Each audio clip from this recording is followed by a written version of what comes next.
Começando a quarta e última parte da aula de hoje, então, pessoal, a democracia na atualidade. É difícil muitas vezes a gente chegar a um consenso a respeito do que é ou não um país democrático. Então, utiliza-se geralmente algumas organizações de vários indicadores, como direito ao voto, liberdade de expressão, liberdade de imprensa, para saber se um país é democrático sim ou não, tá?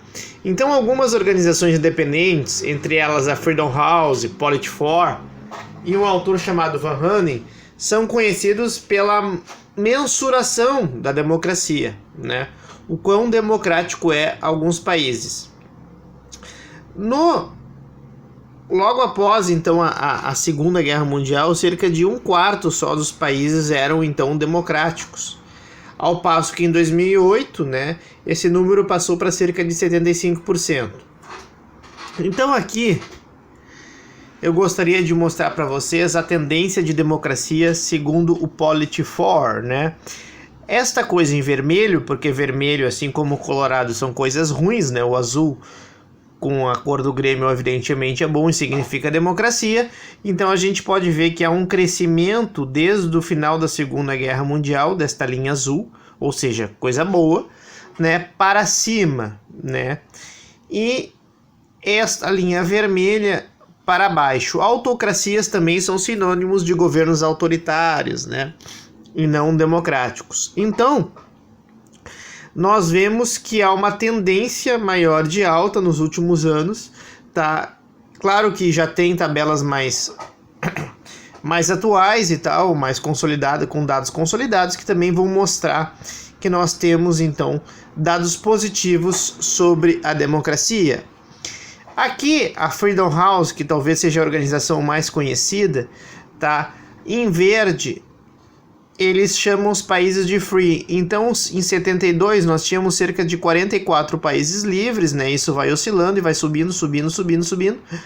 Então, hoje, provavelmente, se atualizado esse indicador, nós teríamos por volta de 100 países livres, ok? Esta linha aqui, não sei se vocês conseguem enxergar tanto, né? Mas cor de creme aqui, são países considerados parcialmente livres. Esta Freedom House, então, ela considera países livres, parcialmente livres, ou seja, com problemas na democracia, e os que não são livres, entre eles países como Rússia, China, né, Cuba, entre outros países como Coreia do Norte, que são considerados mais autoritários, mas estavam em queda, mas ainda correspondiam a cerca de 50 países aqui em 2005. Esse número não deve ter se alternado tanto, né? Alguns países do Oriente Médio também são bem autoritários. Então, como é que eles identificam isso? Como é que a organização faz isso? Bom, em alguns países as pessoas não votam, não tem possibilidade de alternância de poder, as pessoas não têm liberdade política de se manifestar, há uma censura em relação aos meios de comunicação, né? Tudo isso então é considerado, computado em relatórios anuais, e vocês podem visualizar isso no site deles. Então, se vocês quiserem dar uma olhadinha no site da Freedom House, é bem interessante. Procurem lá um país que vocês tenham curiosidade. Será que um país como Noruega é democrático? Será que a Arábia Saudita é considerada democrática? O que vocês acham dos países africanos, por exemplo? Dê uma olhadinha lá, é bastante interessante. Então, o mapa da Freedom House de 2019, bem atual, então, pessoal, considerava aqui esta cor mais escura, né? Essa mesma cor aqui da Rússia, Mongólia, Rússia, China.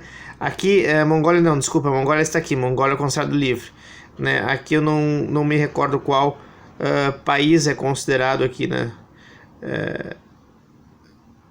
Aqui ao lado da Rússia, né? Não me lembro de todos os países, aqui não está o nome deles, aqui é o Oriente Médio, né? Então a gente vê que desta região aqui do Oriente Médio, na Ásia, e também a Ásia como um todo, a Ásia é isso aqui, né, pessoal? Existe a Mongólia, existe a Índia, que é considerada talvez a maior democracia do mundo, né? A Índia com mais de 1 bilhão agora de habitantes, né? Ao passo que a China está aqui, tá? A China considerada autoritária e sem liberdade, né? Que o Japão, a Coreia do Sul, a Coreia do Norte também é autoritária. E em amarelo, aqui que é uma boa parte da África, uma parte aqui da América, é considerado os países parcialmente livres, entre eles México,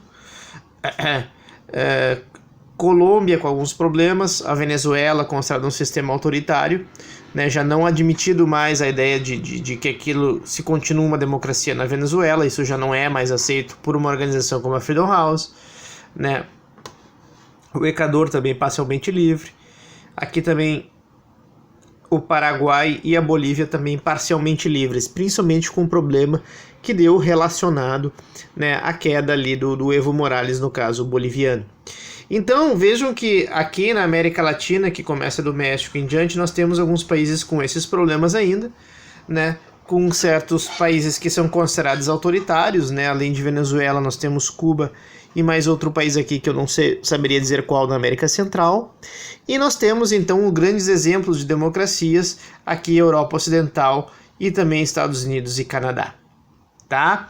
Mas como eu disse para vocês, são relatórios que são elaborados, existem críticas às vezes que a gente possa fazer em relação a esses relatórios. O Brasil até recentemente era considerado parcialmente livre e agora livre, mas o Brasil tem problemas, tá?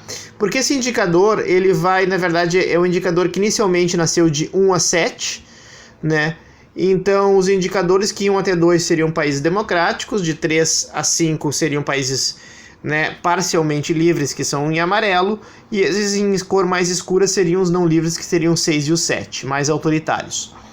Na verdade, eles transformam então esse indicador em um indicador de 0 a 100. Os países mais democráticos, já adianto para vocês, estão aqui, que são os países nórdicos e tal, que chegam inclusive a pontuar o máximo, né, na pontuação democrática. Alguns países, como o Brasil, estão ao redor de 80, são considerados livres, mas até um certo limiar, né, qualquer probleminha já cairíamos para a cor amarela também. Né? Então, dentro aqui do sistema democrático deste ano, provavelmente o país que tenha mais pontuação positiva, acredito que seja o Uruguai, né? Que é um grande exemplo, talvez, de democracia aqui na região, já que o Chile também teve fortes problemas ano passado e agora, né, apresenta uma convulsão social que levou a nova constituinte. Então, pessoal, eu estou mostrando para vocês isso aqui só para vocês verem como é que se dá o debate sobre isso. Claro que muita gente à esquerda vai questionar, porque na verdade tem mais democracia quando o partido é de esquerda, quando na verdade, né? Mas evidentemente aqui há várias polêmicas sobre isso e, enfim, a gente já sempre tem algum aluno em aula que acha que na verdade o partido que lhe convém é o partido, digamos, que vai ser democrático, porque ele vai fazer a vontade do povo. Isso é extremamente autoritário, acreditar isso, seja a direita ou seja a esquerda, né, na teoria democrática. Então já adianto isso para vocês, tá? Mas isso é um debate que fica.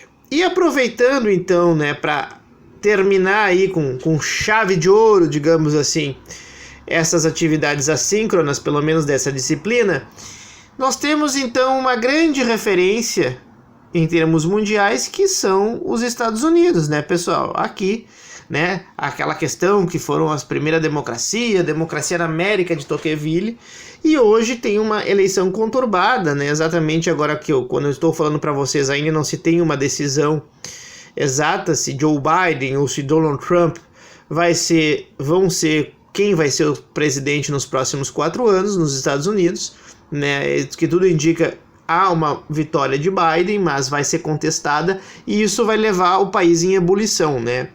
Então, o que eu gostaria de propor como atividade de vocês é pensar as eleições norte-americanas em um texto descritivo de 1 a 2 páginas. Sim, vai ser um pouco mais trabalhoso, vocês deixaram para a última tarefa, então alguns de vocês já estão aprovados, já estão com nota 10, provavelmente não vão querer fazer essa atividade, outros ainda precisam de nota.